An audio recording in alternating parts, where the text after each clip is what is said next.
ಏನು ಈ ದಿನ ನಮ್ಮ ಸನ್ಮಾನ್ಯ ರಾಜ್ಯಪಾಲರ ಭಾಷಣದಲ್ಲಿ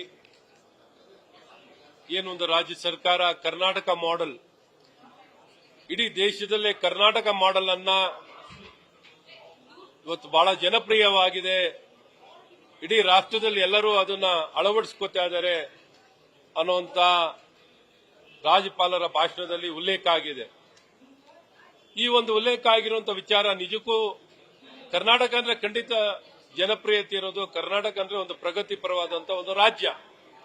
ಆದರೆ ಇವತ್ತಿನ ಈ ಕಾಂಗ್ರೆಸ್ ಸರ್ಕಾರದಲ್ಲಿ ಕರ್ನಾಟಕ ಮಾಡೆಲ್ ಅಂದ್ರೆ ಒಂದು ಕೆಟ್ಟ ಆಡಳಿತ, ಭ್ರಷ್ಟಾಚಾರದ ಸರ್ಕಾರ, ಅವ್ಯವಸ್ಥೆ, ಜನರಿಗೆ ಅನಾನುಕೂಲತೆ, ವಿದ್ಯುತ್ ಶಕ್ತಿ ಇಲ್ಲ, ಯಾವುದೇ ರೀತಿಯಾದಂತಹ ಸೌಕರ್ಯಗಳು, ಆಡಳಿತ ಸೌಲಭ್ಯ ಸಹಕಾರಗಳು ಕೊಡದೆ ಬರದ ನಿರ್ವಹಣೆಯಲ್ಲೂ ಸಂಪೂರ್ಣ ವಿಫಲವಾಗಿದೆ ಸರ್ಕಾರ.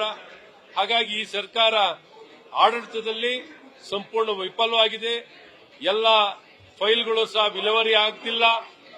ಹಾಗಾಗಿ ಜನರಿಗೆ ಸಂಪೂರ್ಣ ಅನಾನುಕೂಲತೆ ಆಗಿದೆ. ಇದರ ಜೊತೆಯಲ್ಲೇ ಏನೊಂದು ಗ್ಯಾರಂಟಿ ಯೋಜನೆಗಳನ್ನು ಹೇಳ್ತಿದ್ದಾರೆ, ಅವ್ರ ಮಾತು ಕೊಟ್ಟಂತೆ ನಡ್ಕೊಂಡಿಲ್ಲ. ಏನ್ ಗ್ಯಾರಂಟಿಗಳು ಯಾವ ಮಟ್ಟದಲ್ಲಿ ಅನುಷ್ಠಾನ ಆಗಬೇಕಾಗಿತ್ತು, ಕೇವಲ ನೆಪ ಮಾತ್ರವಾಗಿ ಅದು ಪ್ರಸ್ತಾವನೆ ಆಗಿದೆ. ಅವರು ಹೇಳಿದ ಮಟ್ಟದಲ್ಲಿ ಹೇಳಿದಂತೆ ಏನೊಂದು 200 ಯೂನಿಟ್ ಕರೆಂಟ್ ಅನ್ನ ಪ್ರತಿಯೊಬ್ಬರಿಗೂ ಕೊಡ್ತೀನಿ ಅಂತ ಹೇಳಿದ್ರು, ಪ್ರತಿಯೊಂದು ಕುಟುಂಬಕ್ಕೆ ಕೊಡ್ತೀನಿ ಅಂತ ಹೇಳಿದ್ರು, ಪ್ರತಿಯೊಬ್ಬ ಗ್ರಾಹಕನಿಗೆ ಕೊಡ್ತೀನಿ ಅಂತ ಹೇಳಿದ್ರು, ಕೊಟ್ಟಿಲ್ಲ. ಇವತ್ತು ಶಕ್ತಿ ಯೋಜನೆಯಲ್ಲಿ ಬಸ್ಗಳ ಕೊರತೆ, ಶಾಲೆಗೂ ಕಾಲೇಜ್ಗೆ ಹೋಗ್ತಿರುವಂತಹ ವಿದ್ಯಾರ್ಥಿಗಳಿಗೆ ಅನಾನುಕೂಲತೆ, ರೈತರಿಗೆ ಅನಾನುಕೂಲತೆ, ಮಹಿಳೆಯರಿಗೆ ಅನಾನುಕೂಲತೆ, ಇದ್ದಂತ ಬಸ್ಗಳ ಸಂಖ್ಯೆನೂ ಕಮ್ಮಿ ಆಗಿದೆ, ಆದರೆ ಪ್ಯಾಸೆಂಜರ್ ಸಂಖ್ಯೆ ಜಾಸ್ತಿ ಆಗಿದೆ. ಹಾಗಾಗಿ ಹೇಗೆ ಓಡಾಡಬೇಕು, ಇದು ಅನಾನುಕೂಲತೆ. ಮತ್ತು ಗೃಹಲಕ್ಷ್ಮಿ ಹೇಳಿದ್ದಾರೆ, ಆ ಗೃಹಲಕ್ಷ್ಮಿನೂ ಅನುಷ್ಠಾನ ಆಗಿಲ್ಲ. ಒಟ್ಟಾರೆ ಕರ್ನಾಟಕ ಮಾಡೆಲ್ ಅಂತ ಏನಿವತ್ತು ಸರ್ಕಾರ ಹೇಳಿದೆ, ಆ ಕರ್ನಾಟಕ ಮಾಡೆಲ್ ಫೇಲ್ಯೂರ್ ಮಾಡೆಲ್, ಅಪಕೀರ್ತಿಯ ಮಾಡೆಲ್ ಅನ್ನ ಕರ್ನಾಟಕ ಅಂದ್ರೆ ಒಳ್ಳೆ ಹೆಸರು ಪಡ್ಕೊಂಡಿತ್ತು. ಆದರೆ ಈ ಕಾಂಗ್ರೆಸ್ ಸರ್ಕಾರದ ಅವಧಿಯಲ್ಲಿ ಸಂಪೂರ್ಣವಾಗಿ ಕೆಟ್ಟ ಹೆಸರು ಪಡೆಯುವಂತ ಸಂದರ್ಭ ನಿರ್ಮಾಣವನ್ನ ಈ ಸರ್ಕಾರ ಮಾಡಿದೆ. ಆಡಳಿತದಲ್ಲಾಗ್ಲಿ ಅಭಿವೃದ್ಧಿನಲ್ಲಾಗ್ಲಿ ಎಲ್ಲಾ ವಿಚಾರದಲ್ಲೂ ಸಂಪೂರ್ಣ ವಿಫಲವಾಗಿರುವಂತಹ ಕರ್ನಾಟಕ ಮಾಡೆಲ್ ಅನ್ನು ಕೊಟ್ಟಿರುವಂತಹ ಸರ್ಕಾರ ಇದ್ರೆ ಅದು ಕರ್ನಾಟಕದಲ್ಲಿ ಕಾಂಗ್ರೆಸ್ ಸರ್ಕಾರ.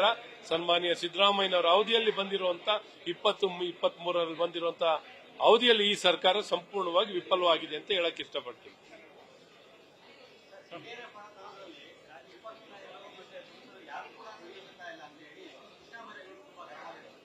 ನೋಡಿ, ಗರಂ ಆಗ್ಲಿಕ್ಕೆ NDRF ಗೈಡ್ಲೈನ್ಸ್ ಅಲ್ಲಿ ಏನ್ ಅರ್ಜಿ ಸಲ್ಲಿಸಿದ್ರು ಖಂಡಿತ NDRF ಗೈಡ್ಲೈನ್ಸ್ ಪ್ರಕಾರವಾಗಿ ಅವ್ರಿಗೆ ಸಿಗುವಂತ ಹಣ ಖಂಡಿತವಾಗಿ ಸಿಗುತ್ತೆ. NDRF ಮಾನದಂಡ ಪ್ರಕಾರವಾಗಿ ಏನಿವತ್ತು ರಾಜ್ಯ ಸರ್ಕಾರ ಅರ್ಜಿಯನ್ನು ಸಲ್ಲಿಸಿದ್ದಾರೆ, ಆ ಗೈಡ್ಲೈನ್ಸ್ ಅರ್ಜಿನೂ ಸಹ ಯಾವತ್ತೂ ಸದನದಲ್ಲೂ ಮಂಡಿಸಿಲ್ಲ, ಯಾರಿಗೂ ತಿಳಿಸೂ ಇಲ್ಲ. ಇವತ್ತು NDRF ಗೈಡ್ಲೈನ್ಸ್ ಪ್ರಕಾರವಾಗಿ ಏನ್ ರಾಜ್ಯಕ್ಕೆ ಸಿಗಬೇಕಾಗಿದೆಯೋ ಖಂಡಿತವಾಗಿಯೂ ಅದು ಸಿಕ್ಕೇ ಸಿಗುತ್ತೆ.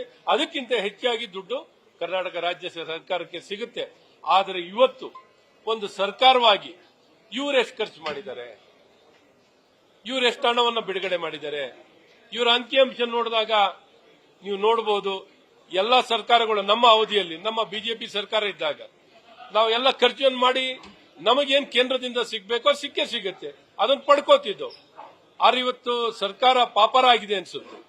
ಸರ್ಕಾರದಲ್ಲಿ ಪಾಪರ ಆಗಿರೋ ಕಾರಣ ಹಾಲು ಉತ್ಪಾದಕರಿಗೆ ಹಣ ಬಿಡುಗಡೆ ಮಾಡಲ್ಲ, ಇಲ್ಲಿ ಬರಗಾಲದಲ್ಲಿ ಸಂಕಷ್ಟದಲ್ಲಿರುವಂತಹ ರೈತರಿಗೆ ಹಣ ಬಿಡುಗಡೆ ಮಾಡಲ್ಲ, ಯಾವ ರೀತಿಯಾದಂತಹ ಅನುಕೂಲತೆಗಳನ್ನ ಕೊಡದೆ ಇವತ್ತು ಪಾಪರ ಆಗಿರುವಂತಹ ಈ ಸರ್ಕಾರ ಅದನ್ನು ಹೇಳ್ತಿಲ್ಲ ನೇರವಾಗಿ.